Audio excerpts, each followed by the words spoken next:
چې یو ګناه باندې یو سړی ګیر کې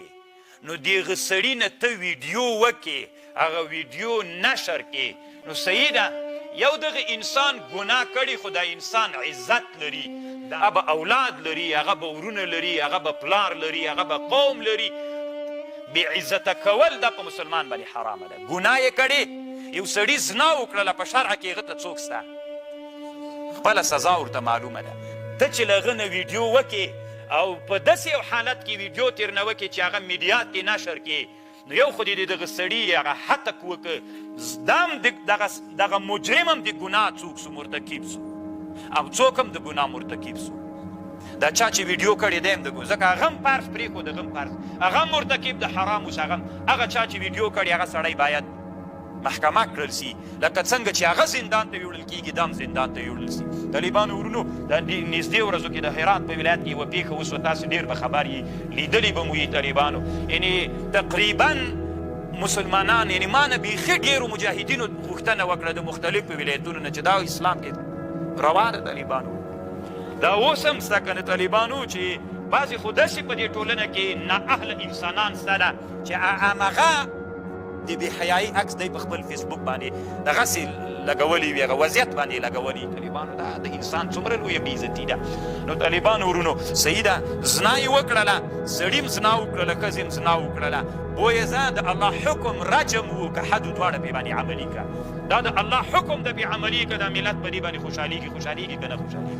ښه اوس مثلا دا خو داسې یوه ټولنه ده د افغانستان داسې زهرجنه ټولنه ده چې په دا یوه ویډیو باندې ټول خاندان وژل کېږي که نه وژل کېږي اوس مثلا هلته تاسې به هغه ویډیو لیدلي طالبانو کله چې ویډیو وکړل هغه سړي نو هر څنګه چې د ګناه یې کړې طالبانو مسلمان ده مسلمان نه ګناه کېږي ماعز اسلمي رضی الله عنه چې زنا کړې و رسول الله ته راغی صلی الله علیه وسلم جنازه یې پرې وکړله طالبانو مسلمان و وی دومره غټه توبه یې ویستله که دا توبه یې د ټولې مدینې په خلکو باندې تقسیم کې ورته وبرسېږي دومره غټه توبه یې ویستله هغه به اولاد لري هغه به ورونه لري هغه به پلار لري هغه به قوم لري ټول قوم دی ځکه افغانستان دا ټولنه داسې ده د یوه سړي له ګناه سره ټول قوم څنګه کېږي ټول قوم بدنامه کېږي ذلیل کېږي د یوې ښځې پلار لري مور لري ورونه لري خاندان لري دا داسې یوه ټولنه ده د افغانستان په ټولنه کې چې د دې ټولنې سره ټول انسانان په مځکه باندې ننوځي ټول قوم ته بدنامي رسېږي طالبانو ورونو نو خو لا ضرر ولا ضرار فی الاسلام اسلام کې به نه ته چاته ضرر رسوي نه به تا ته څوک ضرر رسوي تاسې ورسئ اوس که دا د هرات ولایت چې د هر ولایت خو دا پېښه هلته هغه سوې ده چې دا اوس تاسې هلته ورسئ پوښتنه وکړئ چې هغه قوم به څه رقم دی طالبان هغه د ښځې قوم به څنګه یو د سړي قوم به طالبانو په کوم حالت باندې الله دې په مسلمانانو رحم وکړي صحیح ده ګناه یې وکړه شرعه کې خپل قوانین شته ده ورته که دا هر چا دا ویډیو کړي طالبانو ورونو باید دا سړی هم محکمه سي ځکه دم قومونو ته انسانانو هتک کړی ده علامه ابن حجر طالبانو دلته په الزواجر کې یو عنوان کړي چې د مسلمان هتک د مسلمان هغه عزت ماتول دا ګناه کبیره ده نو مرتکب د ګناه کبیرې ته دلته مثبت وزارت باید دوی ته هم څوک ورکړي هغه دې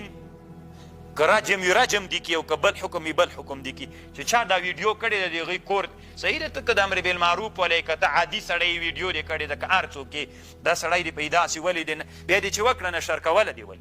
ولې دا طالبانو نه تنها دلته دا د سره زده کوي که یو څوک مو په ګناه ولیده ګناه یې وکړله نو د ثبوت دپاره د ویډیو تېر نه وکړه ویې ساته هلته یې ور وښیې نو نشر کوې ولې دا د مسلمان بې عزتي د طالبانو د مسلمانانو بې عزتي مه کوئ حتک او د یو چا حرمت و احترام ساتل دا په اسلام ان اکرمکم عند الله اتقاکم ولقد کرمنا بني آدم ما بني آدم ډېر عزتمند پیدا کړی د عزت یې وساتیه نو طالبان